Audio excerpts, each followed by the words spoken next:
Greetings, YouTubers. This is Gene, aka the Brooklyn Blue Jay, bringing it to you on a Saturday, Tank Maintenance Saturday. Oh my gosh, this stuff is just prolific.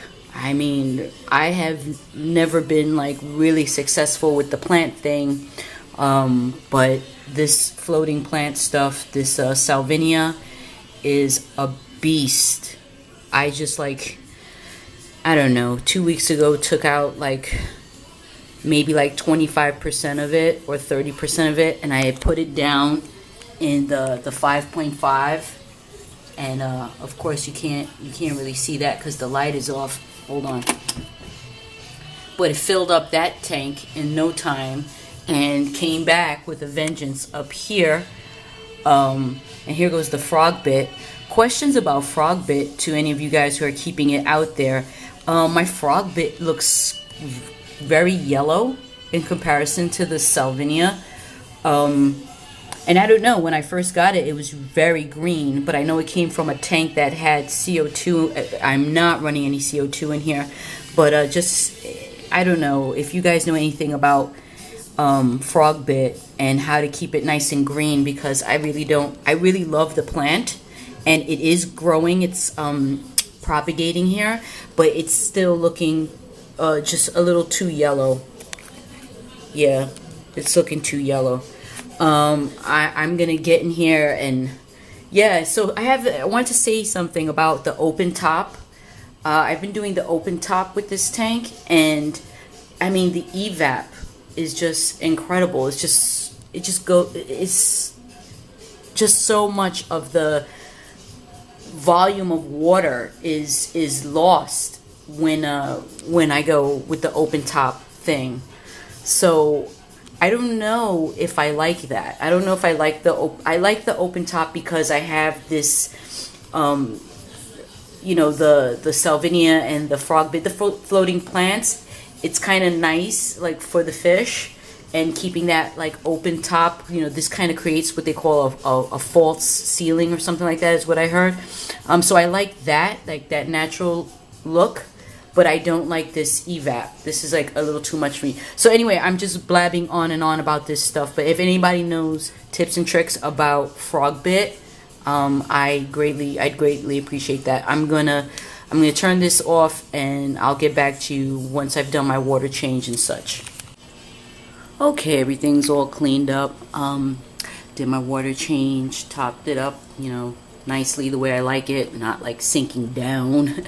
But yeah, cleaned up a lot of this. You know, it took me 2 hours to go through all these tiny leaves and clip away the brown and, you know, holy leaves and stuff like that. Somebody was asking about how to break the flow from the filter, and I was mentioning to them the bendy straws and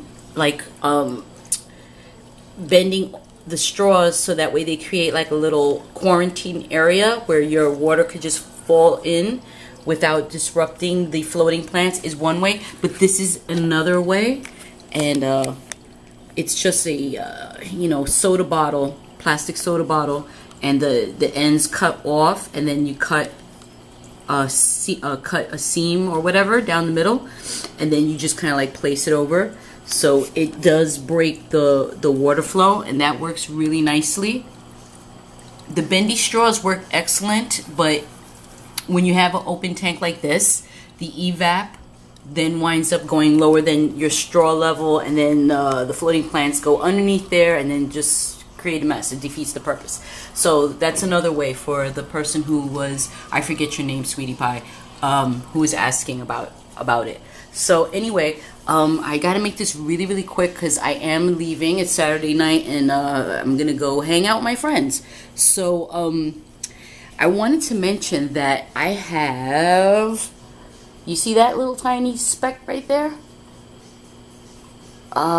Yeah, snails. So I had quite a few of them were surfacing. These little tiny white dots were moving all over the place, but the dwarf honey gourami, she actually hunts and eats them, so I'm not too paranoid about it, but guess what? A couple of them have escaped her grasp and have gotten like the size of a pea.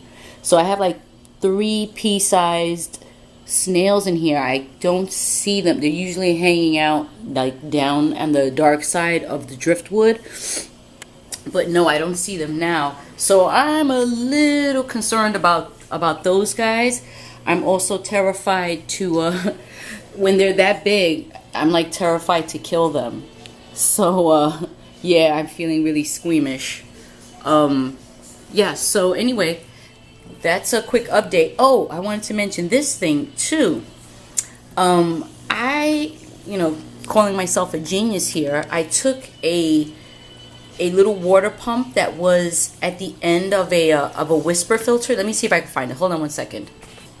Okay, I'm back. So yeah, I took one of these little. I had an old whisper filter, one of these like for a tiny 3-gallon tank that I used to have, and yeah, there you go. And these things are garbage. I hate them with that open top, but I kept this for parts, and lo and behold, I have, there you go, just break the thing. I took out the bottom part here, this pump area that pushes water through, and I took a suction cup and put it on the side of the glass, as you can see here.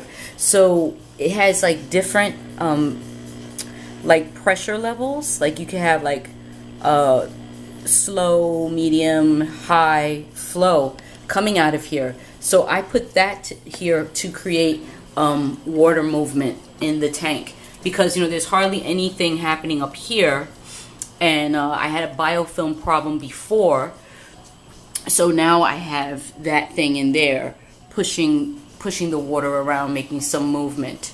So yeah, necessity is the mother of invention, they say, right? So I think I'm a smart girl today. So yeah, that's my quick update already. It's been much longer than what I thought it would be. I am gonna come back with another video asking some questions about the plants that I have floating here. Not the plants that were planted but then like melted and broke apart and floated to the top. They are beginning to grow quite a bit of roots. So I'm going to come back with a couple of questions about these plants, and ask for your advice on how should I plant them and what's the best way of going about it, because I don't know what I'm doing with this. So anyway, like I said, this is way longer than I anticipated, but thank you guys for all your support, and hope you guys are having a happy Saturday. This is Jean, aka the Brooklyn Blue Jay. Be well all.